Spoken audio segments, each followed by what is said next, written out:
So hello dear all, welcome back. We are discussing an important problem from NCERT. तो इस problem में क्या है आराम से देखिएगा। एज सच कोई सरप्राइज नहीं है इस क्वेश्चन में। एक पार्टिकल मूव कर रहा है एक कर्व के अलोंग और उस कर्व का जो इक्वेशन है वो है 6y is equals to X cube plus 2। आपको इसी कर्व में वो पॉइंट्स ढूंढने हैं जहां पे वो y कोऑर्डिनेट जो होगा वो चेंज कर रहा है 8 times as fast as X coordinate.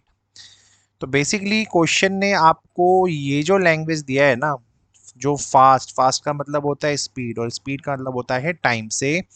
तो डेफिनेटली जो y कोऑर्डिनेट होगा इस इक्वेशन का, यानी y जो होगा वो चेंज हो रहा है with respect to time, time के रिस्पेक्ट में चेंज हो रहा है। और वो कैसे चेंज हो रहा है?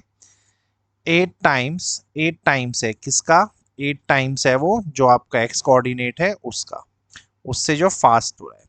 तो एक्स कोऑर्डिनेट जो चेंज हो रहा है वो D X upon D T होगा और वाई जो है वो D Y upon D T होगा। तो पहला चीज तो मुझे यहाँ से ही कैच हो गया कि ये जो भी पॉइंट मेरे बनेंगे फ्यूचर में तो मेरा वाई और एक्स चेंज हो रहा है इस इक्वेशन से।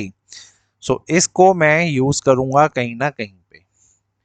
सो सिंपल सा लॉजिक है। आपकी ये इक्वेशन जो है अगर मैं यहाँ सॉल्यूशन पे आऊँ तो solution is very very easy.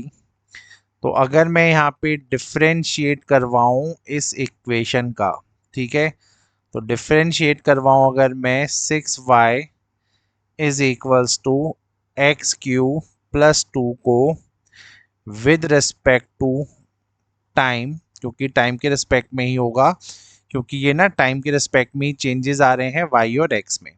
तो विद रिस्पेक्ट टू टाइम अगर मैं चेंज करवाऊँ तो ये बनेगा 6 इंटू y का डिफरेंशिएशन टाइम के रेस्पेक्ट में होगा D Y upon D T.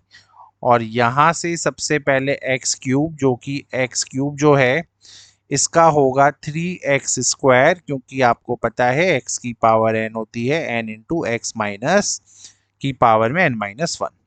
तो ये आपका बना 3x स्क्वायर। अब चेन रूल के अकॉर्डिंगली तो 3 का तो हो गया, और जब मैं x का करूँगा टाइम की रिस्पेक्ट में तो ये मिल जाएगा बेटा मुझे D X upon D T. ठीक है, तो ये था इसमें मेन चीज। और ये जो कांस्टेंट हमारा 2 है वो तो जीरो हो जाएगा। आप जीरो लिखो चाहे ना लिखो एक ही बात है। अब क्वेश्चन में फर्दर अगर मुझे इसको यहाँ पे यूज करना है तो D Y by D T की जगह मैं लिखूंगा यहाँ पे 8 times of D X upon D T.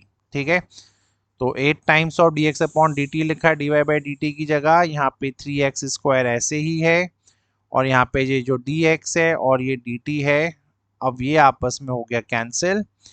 तो 6 इंटू 8 हो जाता है हमारा 48। और यहाँ से अगर इसको मैं देखूँ तो ये हो गया मेरे पास 3 स्क्वायर। यहाँ से ये बन जाएगा 16 is equals to X square, और एक्स की वैल्यू जो है मेरे पास आएगी 4 और एक्स की वैल्यू मेरे पास आएगी -4। ठीक है, सो जो मेरे पॉइंट्स थे एक्चुअली में उस कर्व में मैंने लिखा नहीं, चलो मैं लिख लेता हूँ। तो लेट अस एज्यूम कि जो पॉइंट्स हैं मेरे वहाँ पे उनको मैं x और y ही लेट कर लेता हूँ उनके कोऑर्डिनेट्स को।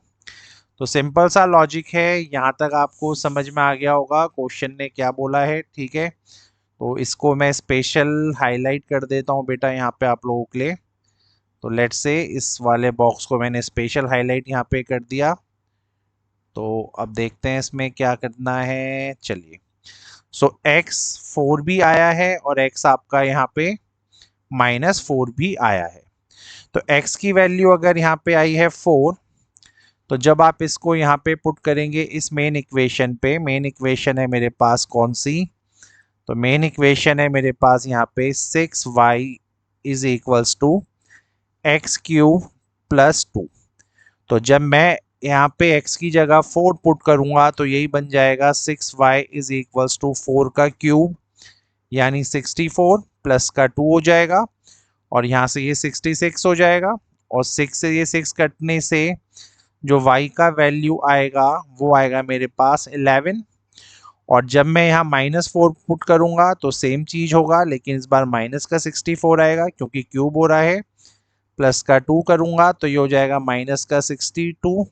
और जब मैं इसको फर्दर डिवाइड करूंगा तो ये जितना भी डिवाइड होगा तो ये मुझे देगा माइनस का 31/3, है ना, क्योंकि ये 2 से ही डिवाइड हो सकता है। सो विद दिस वे जो मेरे पास यहाँ कोऑर्डिनेट्स बन के आए हैं वो आए हैं 4,11 और दूसरा मेरे पास आया है -4, -31/3। ठीक है, सो यही इस क्वेश्चन का आंसर है। होपफुली आप लोगों को समझ में आ गया होगा। Thank you.